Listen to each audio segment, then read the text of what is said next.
This is a review of Star Trek Picard, episode 7, I think? Dominion. They're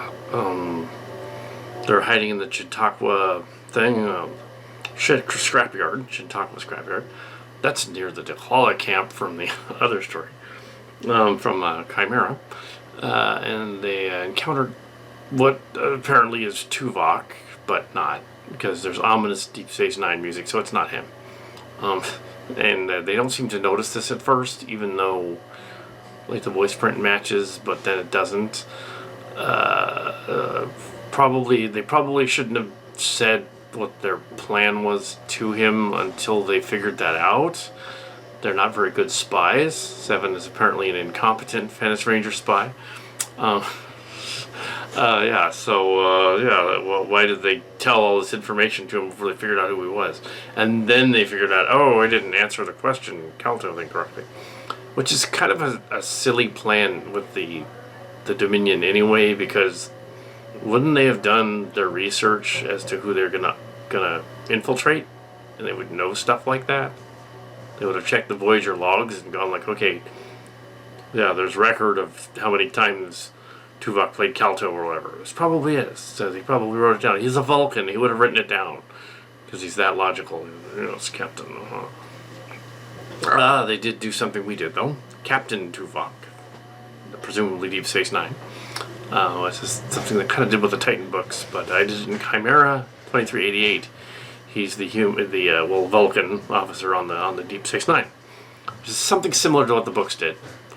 And we don't see Deep Space Nine, but we just see him there. Presumably, it's this changeling that's infiltrated it, apparently.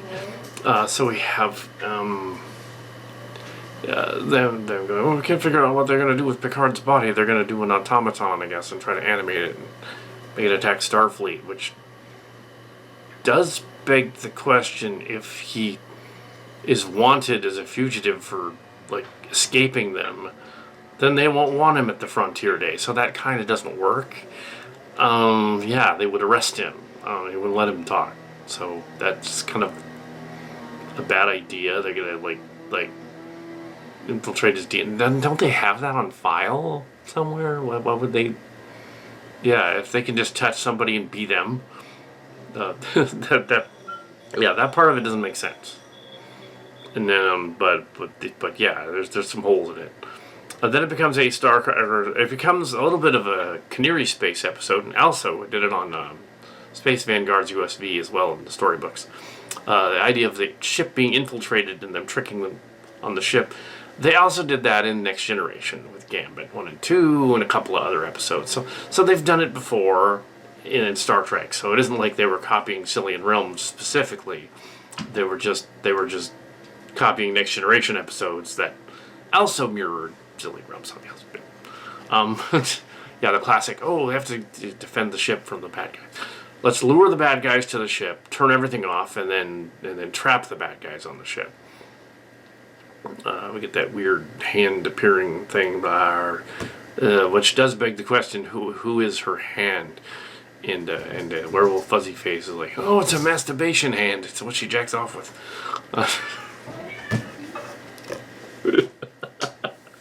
So it turns into a big, to a pleasuring device.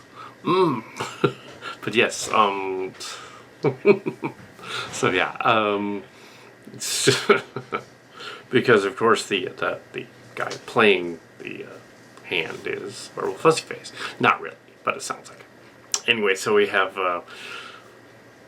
Jack Crusher. They want Jack Crusher's DNA for some reason. They need to have living DNA to assume a dead guy. I don't think they'd need that, but okay, sure. And then, of course, the villain explains her plan, and they explain their plan once they trap her in sickbay. There's other aliens around. The aliens are the firefight on the ship, exciting battle thing. They never think to turn the lights up, but yeah. But oh well, they've done that all season. Shaw is wounded when they try to take the bridge. So we have the villain's expositionary Bond villain speech about being one of 8 or 9. I think it was 8 changelings that were captured to make the changeling virus. So she wants revenge for the changeling virus. Deep Space Nine. And that's the contention that I mentioned years ago on Trek Core. One of the things that was like, okay, why would Section 31 and Starfleet do that, even in times of war? Making an eugenics thing would be completely against them, because they had an eugenics war in Star Trek in the 90s, in the Star Trek universe. And Khan and stuff, they wouldn't do that, because that would be the last thing they would do. They sort of implied that with the Borg nanovirus thing, too, as well, earlier in G&G. Yeah, they wouldn't do that stuff, so they're going to zap her again, I guess. They had every opportunity to, like having captured her, to just, stun her or something, which they probably should have. Why didn't they? But no, she's going to escape, of course. And lore, the data lore Lao is going on. So we have data going through lore and a little bit of Lao, but mainly data and lore. A little before he's taking over the ship, messing with it. Once chaos, is he a sleeper agent for them? It's kind of unclear and ambiguous. The other guys on the station didn't notice that the scientist had assumed the form of a changeling. Why didn't they notice that? Killed the scientist and took over and became her face, a changeling. Kind of gruesome Frankenstein sort of thing, face-off sort of thing.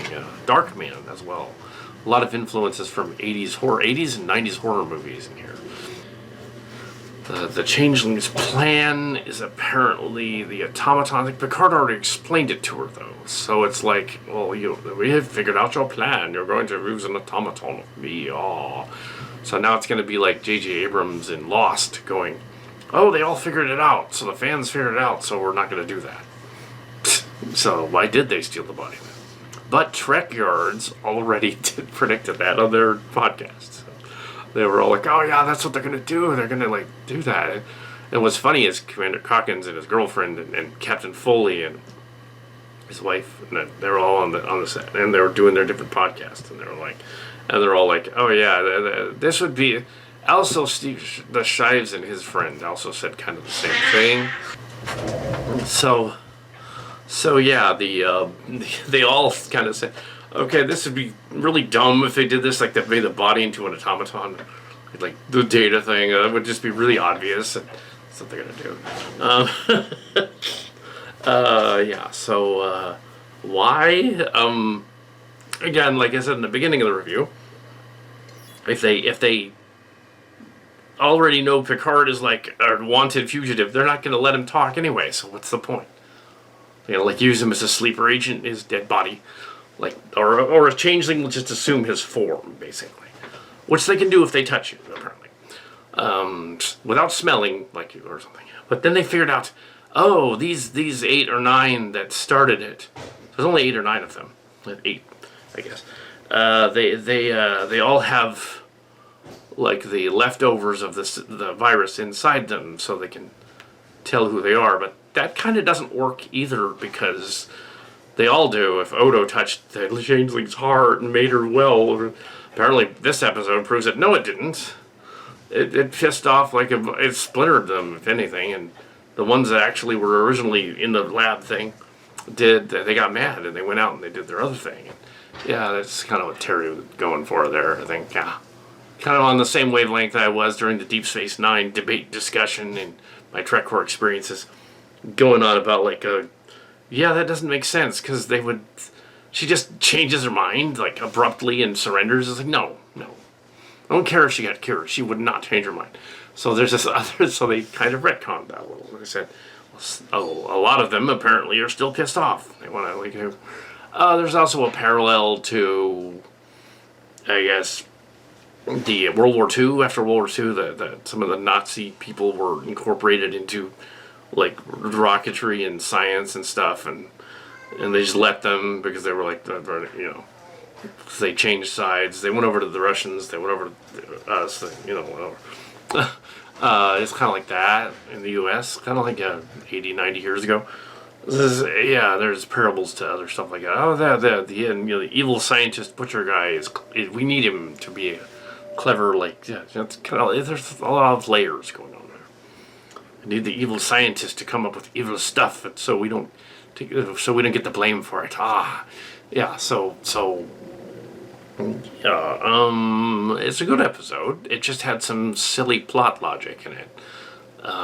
They needed to. There was a lot of exposition and Amanda Plummer's chewing scenery, and she's full on silly and full on doing her thing. Apparently, she assumed the form of one of the Cillians, but interestingly enough, it wasn't Tina or Chris Kleina. It wasn't the twins. It was actually one of the others that had been left behind through the series. It was the evil witch doctor lady. So it was actually her, which is it's funny. Uffer is apparently a bad guy now, or at least the changeling assumed Uffer's form, which is funny. That's hilarious. Although she vaguely, with a hairdo, looks like kind of like an Adolf haircut, like German hair. But she's Uffer, supposed to be Uffer, which is funny. Okay, she's got to be either that or maybe she's not Uffer. Maybe she's a later Cillian. Maybe she's a '90s, late '90s Cillian. If that's the case, then she's not Uffer. She's Shred the Cloth Cutter. But also would work. Totally would work. Shred Cloth Cutter, loosely based on the character that was an X. Messed up. But yeah, there's a Cillian in the story. Cillian, who was also a twin. She was a twin too. Her twin was not involved in Silly Trek, Starship Locations at the time. Yeah, so she's a Cillian. Jack Crusher is a Cillian. They imply that he's one of them, and maybe has some of the brain bug things, the bluegills, but they don't explicitly say bluegills. They don't go there. They kind of switch the tone and say like, okay, it's changelings that have used elements of that to incorporate it into them. That's probably what's going on. There are bluegills, but they're not explicitly like stuck to the neck bluegills. They're like the attack tribble thing, which I said on the Trek Yard site. Oh, the attack tribble, yeah, it's hilarious. But also that's from Chimera. That's from Starship Locations. So they know our stuff. They've been watching it and they're referencing it. So that's awesome. Yeah, like they could pay get royalties. No, I can't get royalties. And you know why you can't get royalties? It's because you're playing in someone else's sandbox, and they have the copyright on all those characters and Star Trek people. You can't make any profit on. Oh, I came up with a clever Star Trek character for a Star Trek character to do in my fanfic. It's like no, they would say no. You can't do that. We're not going to pay you. Come on. We thought of it first. Anyway, so yeah, the lore thing. The lore thing is odd too. It's like, why would they connect him to the rest of the ship and let him like do stuff if they knew he was in there? Yeah, they make some really strange science choices there. Logic jumps. Not knowing Tuvok was the bad guy. Anyway, so that is my quickie review of the Dominion. In Cillian realms, though, the Dominion, there was a very similar story idea, the Pathfinder saga, in which the Dominion War had a second war in the 2380s, because they came back and they were renegades and they wanted to get revenge for what happened to them during the Dominion War. Yeah. So this is a Pathfinder series.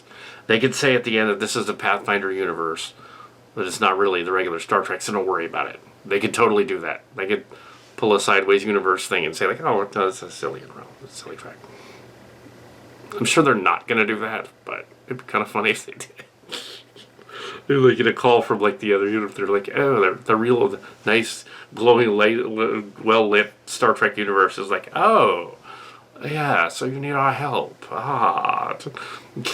Yeah. It's funny that they in season 2 the Borg Queen, the Borg splinter group that was Jurati Borg, who is also Shred Cloth Cutter. Actually, no, she's supposed to not. She is in one universe, but in the other universe, she's Jenny Piedmont.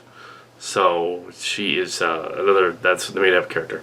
Yeah, Kelly's daughter, and allegedly, Ariana Foster's daughter, allegedly, fictional character.